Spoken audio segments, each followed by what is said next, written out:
Hello વિદ્યાર્થી મિત્રો, એજ્યુકટેકનો ચેનલમાં આપનું સ્વાગત છે. આજે આપણે શીખીશું ધોરણ 5 વિષય પર્યાવરણની સ્વાધ્યાયન પોથીનો પાઠ 7 પાણી સાથેના પ્રયોગો. પાઠ 7ના સ્વાધ્યાયન પોથીના તમામ પ્રશ્નોના જવાબની અહીં આપણે સમજ મેળવીશું. તો ચાલો શીખીએ પાઠ 7 પાણી સાથેના પ્રયોગો. સૌપ્રથમ પ્રશ્ન નંબર 1, નીચે આપેલી વસ્તુઓ પાણી ભરેલી ડોલમાં નાખતા કઈ વસ્તુ તરશે અને કઈ વસ્તુ પાણીમાં ડૂબશે તે પ્રવૃત્તિ કરી નક્કી કરવાનું છે. અહીંયા વિવિધ વસ્તુના નામ આપેલા છે: કાંસકો, દિવાસળી, બોટલનું ઢાંકણું, પેન્સિલ. તો તેની અંદર આપણે તરશે તેવી વસ્તુમાં કાંસકો, દિવાસળી, બોટલનું ઢાંકણું, પેન્સિલ અને તેલનું ટીપું છે. જ્યારે ડૂબી જતી વસ્તુમાં ખાંડ, કાંકરો, રબર અને માપપટ્ટી થશે. ત્યારબાદ પ્રશ્ન નંબર 2, તમારા અનુમાન નોંધો અને કારણ લખો. 1, પાણી ભરેલ ડોલની સપાટી પર સ્ટીલની રકાબી મૂકતા તે ડૂબી જાય છે કારણ કે તે પાણી કરતાં ભારે હોવાથી ડૂબી જાય છે. 2, પાણીની સપાટી હોડી મૂકતા તે તરે છે કારણ કે તે પાણી કરતાં હળવી છે તેથી તે તરે છે. 3, પાણી ભરેલા પાત્રમાં લોખંડની ખીલી નાખતા ડૂબી જાય છે કારણ કે તે પાણી કરતાં ભારે હોવાથી ડૂબી જાય છે. આગળ જોઈએ, પાણી ભરેલા પ્યાલામાં લાકડાની સળી નાખતા તે તરે છે કારણ કે તે પાણી કરતાં હળવી છે તેથી તરે છે. 5, પાણી ભરેલી ડોલમાં સાબુ પડતા તે ડૂબી જાય છે કારણ કે તે પાણી કરતાં ભારે હોવાથી ડૂબી જાય છે. આ રીતે તમે લખી શકો છો. ત્યારબાદ પ્રશ્ન નંબર 3, નીચે આપેલી વસ્તુઓની યાદી જુઓ અને જુદા જુદા પાત્રોમાં પાણી લઈને તે વસ્તુ નાખી નોંધ કરવાની છે. જે વિવિધ વસ્તુઓના નામ છે જેની અંદર મીઠું છે તો પાણીમાં તે વસ્તુને હલાવતા ઓગળે છે કે નહીં, હા કે નામાં લખવાનું છે.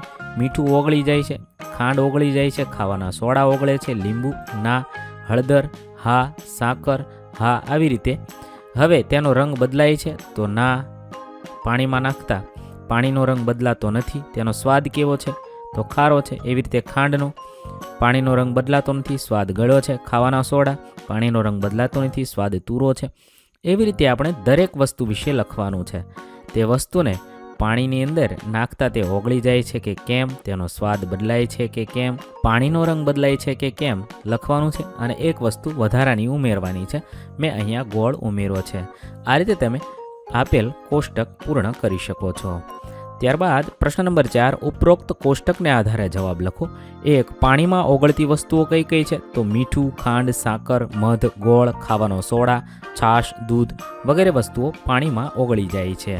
2, કઈ કઈ વસ્તુઓ પાણીમાં ઓગળતા રંગ બદલાય છે તો હળદર, મધ, ઘઉંનો લોટ, ગોળ, છાશ, દૂધ, માટી વગેરે પાણીમાં ઓગળતા પાણીનો રંગ બદલાય છે. 3, કઈ કઈ વસ્તુઓ પાણીમાં ઓગળતા પાણીનો સ્વાદ બદલાય છે તો મીઠું, ખાંડ, સાકર, હળદર, ગોળ, છાશ વગેરે પાણીમાં ઓગળતા પાણીનો સ્વાદ બદલાય છે. ત્યારબાદ 4, કઈ કઈ વસ્તુઓ પાણીમાં ઓગળતી નથી. જવાબમાં લખીશું લોખંડની ખીલી, રેતી, પથ્થર, લાકડું, પ્લાસ્ટિક વગેરે વસ્તુઓ પાણીમાં ઓગળતી નથી. 5, પાણીમાં ઓગળી હોય છતાં પાણીનો રંગ ન બદલાયો હોય તેવી કઈ કઈ વસ્તુઓ તો મીઠું, ખાંડ, સાકર વગેરે વસ્તુઓ પાણીમાં ઓગળતા રંગ બદલાતો નથી. પ્રશ્ન નંબર 5, પ્રશ્નોના જવાબ લખો. સવાલ નંબર 1, ચોમાસામાં વરસાદ પડ્યા પછી પાણી ભરેલા ખાબોચિયા કેમ સુકાઈ જતા હશે તો ખાબોચિયામાં રહેલું થોડું પાણી જમીનમાં શોષાઈ જાય છે અને થોડું પાણી બાષ્પીભવન થઈ જાય છે. આથી ખાબોચિયા સુકાઈ જાય છે. 2, આશાની મમ્મીએ કપડાં ધોઈ દોરી પર સૂકવ્યા તો થોડી વારમાં કેમ સુકાઈ ગયા હશે. દોરી પર સૂકવેલા કપડાનું પાણી પવન અને સૂર્યના તડકાને લીધે બાષ્પીભવન થઈ જાય છે માટે થોડી વારમાં કપડાં સુકાઈ જાય છે. 3, અમરે પાણી વડે પોતાની સ્લેટ ભીંજવી, તેની સ્લેટ થોડી જ વારમાં કોરી પડી ગઈ. આવું કેમ થયું હશે.